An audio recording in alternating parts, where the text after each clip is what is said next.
Hey everybody, this is David from 4-State Paranormal and Haunting History, and yes, they're real. Hello everybody, this is David from 4-State Paranormal and Haunting History. I'm here to give you some tips on how to get into places for cheap or for free.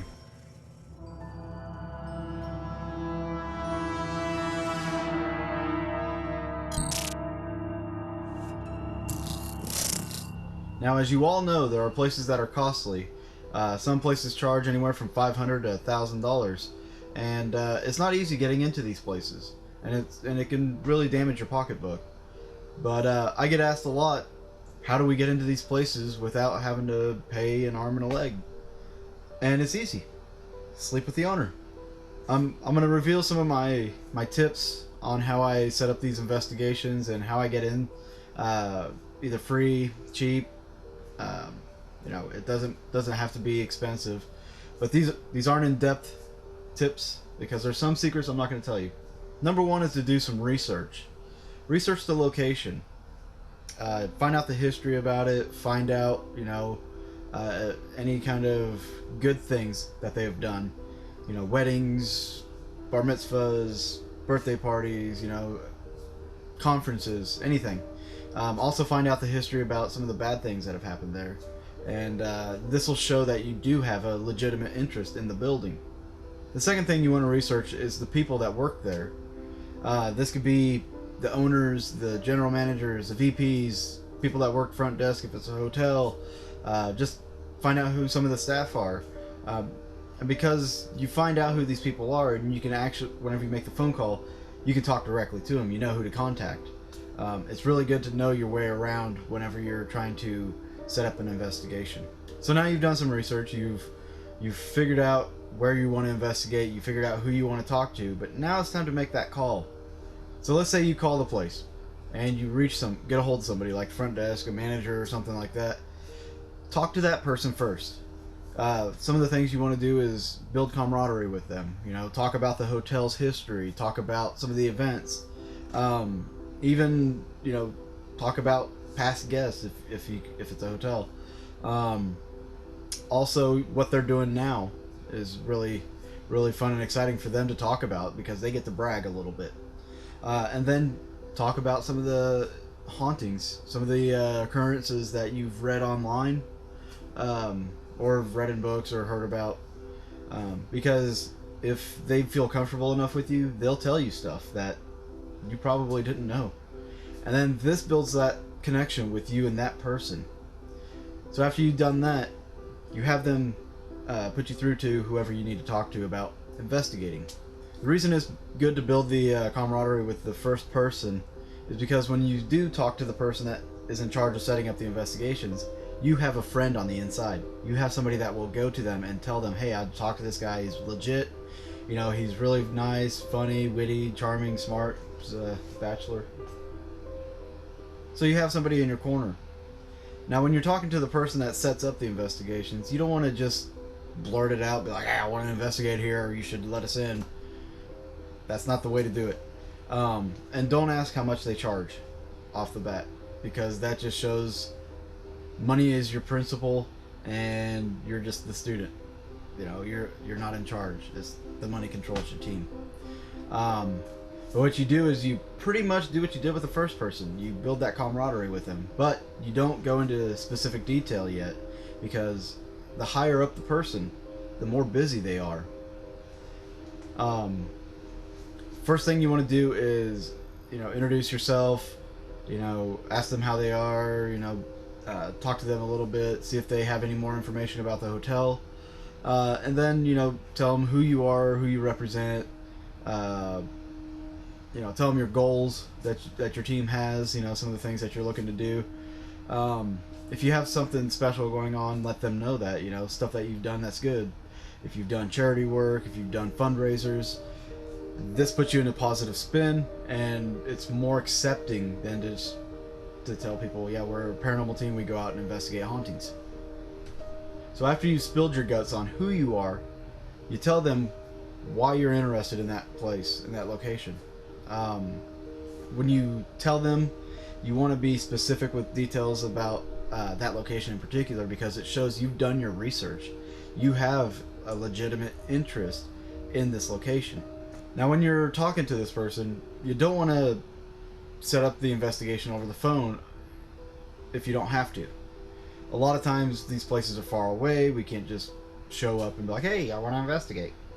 What you want to do is maybe set up a meeting to discuss it further, or if they don't have the time, you can always get an email address, and then when you send that email, you want to put in everything you've basically told them, your goals, about your team, the things you've done, and what you're wanting to do and find out for the hotel. And you always want to tell it's for the hotel, because if you just say it's for my paranormal team, so what are you going to do for me, is what their reaction is going to be. So you set up the meeting, and now you're on your way to the meeting. How are you dressed? Does it look professional? You don't have to, wear a suit and tie, but I recommend at least wearing something kind of casual yet professional. If you're going to be just strictly casual, at least be donning like your paranormal team's t-shirt. Other than that, like a button up, roll the sleeves up, it looks nice, but it's, something that somebody would wear every day, or, going out in public. You get there, you finally meet him. You don't have to sit down and talk business right away, because he set this meeting up. He set time aside for you. So first thing you should do is talk to him again about how the place looks, and then ask if he wouldn't mind giving you a tour, or if you could look around later on. That's, if he gives you the tour, you're in, basically. I mean, it's a really good sign that he's invested in you. He's taking his time out of his day to give you a tour, or setting up something for you to take a tour. But you want to be professional about it. You don't want to be throwing out slang. You don't want to be cussing. You don't want to do anything that's gonna ruin your chances here at a cheap investigation. When you sit down with him, again, your objectives, everything that you would have put in the email, everything that you had talked about on the phone, and if you've got something special that you've been doing, something you got going on, like a charity or an event, throw that in there, because it puts you in the positive light. Of course, you're going to show interest, but it's also okay to ask questions. Questions are important, because you find out what you're getting into, and when you meet in person, chances are he's going to be a lot more honest than he was on the phone. And it also shows that you're extremely interested. When you're closing the deal, remember your team is the product and he is the customer. You want to sell your team, basically. Reassure him about your professionalism. And again, it's okay to ask questions. And even at this point, you should be able to ask and try to schedule an investigation. You can reassure him. You could either keep it private, or you can get some publicity out of this. There's so many things that can go on here. If you find evidence, maybe you guys can come back and do an event for them. If you're willing to do something for them, they're going to be willing to do something for you in return. A lot of companies are like this. A lot of companies will actually, if you're doing any media work, a lot of companies will just hand stuff over just because you're putting their brand out there.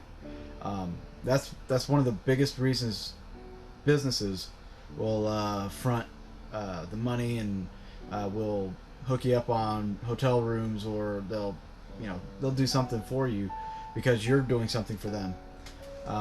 So ask the question, hey, we'd really like to investigate here and possibly find you some answers, and I'd like to go ahead and schedule that sometime here in the near future. You don't want to give them a date that's immediate. When you're sealing the deal, give them a date that's a month from now or something, and always ask, this is really important, always ask when is their least busiest time, or the best time that your team could investigate, and they'll give you an ideal time for you to investigate without interruption. This makes it easier for the scheduling process, because the less they have to deal with, the better your chances are. So keep these in mind. Like I said, I'm not revealing all my tips, but this is a good start for anybody. I do recommend that somebody have develop some sales technique or some customer service technique, because it makes it a lot easier when you're talking to these people, and it will help your team out in the long run for the investigation and scheduling. So with these tips in mind, I hope you guys get into the places you want, and I hope you don't spend as much as, you know, other teams. So good luck out there, and keep investigating. If you like this video, subscribe to our channel. You'll get more videos as we go. I'll also be putting up some more tips. You can also visit our website at www.fourstateparanormal.net/haunting history, and be sure to check us out on Facebook.